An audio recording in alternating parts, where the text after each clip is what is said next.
Media is hypnotic, attractive, controlling. A common media practice is to implement a hook, something enticing to attract viewers, put them under a spell, entrance them, make them listen. It can be used just to get a point across to someone, but it can also be used as a means of exploitation. Media is mighty and fair. It does not discriminate, and it does not care. People interact with and consume media. They make it, and they use it. It can be used for good, and it can be used for evil. But media is inherently neither. At the rate in which media is created, it would be impossible to look at and identify each piece of media as a means of good or evil. I believe that people need to think differently so that they can see good and evil clearly on their own, without any influence. Marshall McLuhan, renowned media theorist, discusses an important topic in his book, Understanding Media, the Extensions of Man. Media gives us new ways to do things. He calls media an extension of man. He talks about the pencil as media.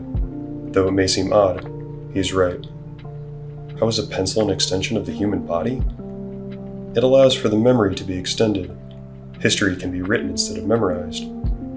So what's the catch? He calls it autoamputation, because media cuts off or severs whatever area it has extended. Think of cybernetic upgrades. Lose a fleshy arm to get a new machine one. With the pencil, people have not had to memorize as much due to the ability to write things down. This has decreased the overall memory capacity of people. It makes sense, right? We chose to start storing memories in books and writing. We are likely to forget those things because they're stored elsewhere. This binds us to those writings, making people have to take extra steps just to access their memories. Compared to the pencil, a smartphone can store much more data and provide other services much faster. Most modern media and technology invites people in. Offering convenience or knowledge seems harmless. But overindulging in media consumption can quickly and quietly form a dependency, which is another way of saying an addiction. It will take your attention, alter your perception, and even cloud judgment of the outside world if left unchecked. Media can provide people with entertainment and attention, but when people start to rely on media and technology, or they turn to it for everything and offer their constant attention to the near infinite stream of content, it is an unhealthy media relationship, and they may unknowingly auto-amputate or cut themselves off from society.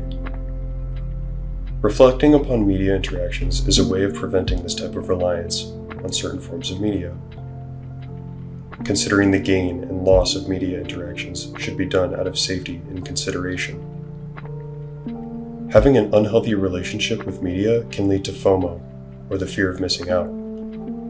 The importance of social media in the current world has certainly contributed to FOMO. It feels like every day something big has happened, and if you skip a day of media consumption, you're miles behind. It seems so natural. You gotta keep up with the news. This fear of missing out is extremely demanding. It keeps people from looking around, makes them look forward, eyes on the screen. Students can be overwhelmed by the amount of material they're supposed to learn in a day. In the same vein, people can get overwhelmed by the massive influx of content spewed out of a phone in a day. Frederick Kittler, literary scholar and media theorist, has written about similar topics, discussing media overwhelming people's senses. Kittler also writes about media being able to heighten one's senses. While this contradicts his previous statement, they're both true. This is because if media is consumed responsibly, it is a powerful tool. It can be used to achieve things humans could not do alone. But if media is consumed in mass quantities and people don't question what the media is saying, they can be unknowingly influenced and manipulated. It's similar to McLuhan's way of thinking, in that media can extend or enhance our senses while also severing or overwhelming them. Balancing media use can allow people to reap the benefits without significant loss, whereas seeking power and overindulging in media consumption can lead to undesired consequences. Martin Heidegger describes in framing as a way of thinking about the world as if everything were simply resources for humans to exploit and use as they please. things become as simple as how useful or valuable they are. An inframed perspective sees everything as being able to be measured, quantified, and controlled. Heidegger says this way of thinking is tied to modern technology and the way we see and interact with the world. Inframing is a way of seeing things as standing reserve, or stock just waiting for consumption. This way of thinking has severe consequences on the way people process and interact with the world. It leads to the destruction of nature like climate change, pollution, and deforestation. It leads to people being labeled, defined, and simplified. It can even lead to a loss of meaning or purpose in life. Heidegger believes this is a symptom of forgetting one's being, or lacking any awareness of a deeper truth of existence. We must view things not just as tools or how they can be used, but by what they really are. He argues that we need to move away from the instrumental, calculative thinking of inframing and towards a more contemplative, poetic mode of thinking that allows us to see the world in a new and complex way. This altered mindset would change our relationship with media for the better. Sarah Kemper and Joanne Zielinska discuss mediation and remediation in their book, Life After New Media. Mediation is the process of interpretation and translation that occurs between the many different forms of media. In this process, new meanings and understandings can be developed. Like when a book is made into a movie, different characters or scenes can have new meaning due to the altered media space. Mediation is important because it allows for media to transform and adapt to new audiences, contexts, and purposes. Remediation is the process of incorporating, adapting, or combining previous forms of media into new ones. Remediation involves both reuse and reconfiguration of already existing media to create something new. This process can be performed by different media types, like using a digital film in a theater production. Kemper and Zielinska state that these are both important to the overall life and growth of media. They are processes that should be kept in mind when thinking about a piece of media. To put it simply, mediation and remediation are about trying to understand the ever-changing and evolving nature of media, and to place importance on understanding and identifying the complicated connections between different forms of media and knowing when each must take place. Analyzing history reaps the benefit of being able to foresee potential consequences from actions that have taken place previously. Taking the same look at media's history can reveal unforeseen consequences of unhealthy media use. When people start to understand the complex realities of media as a whole, using mediation and remediation prevent catastrophic events related to media from flying under the radar and prevent them from occurring in the future.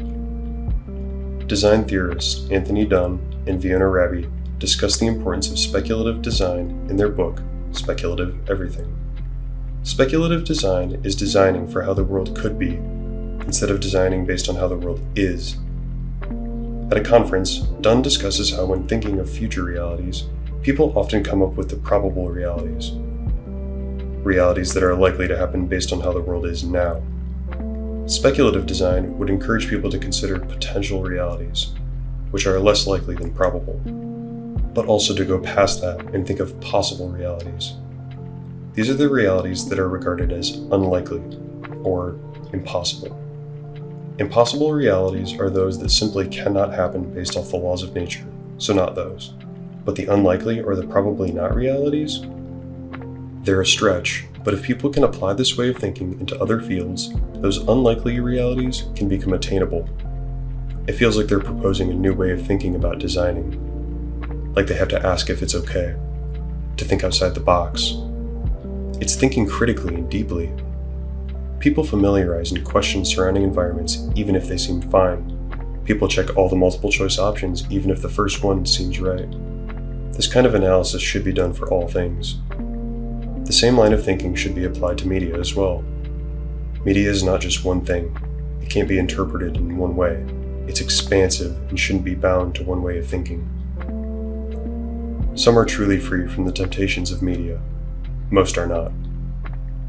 It's important to remember that just because media can have negative effects on people, doesn't mean it will.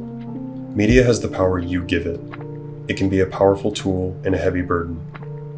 Actively thinking about the media we interact with on a daily basis will create a deeper understanding of what we are actually consuming. Opening our way of thinking will allow us to see the bigger picture. We'll be able to consider more than just the option in front of us.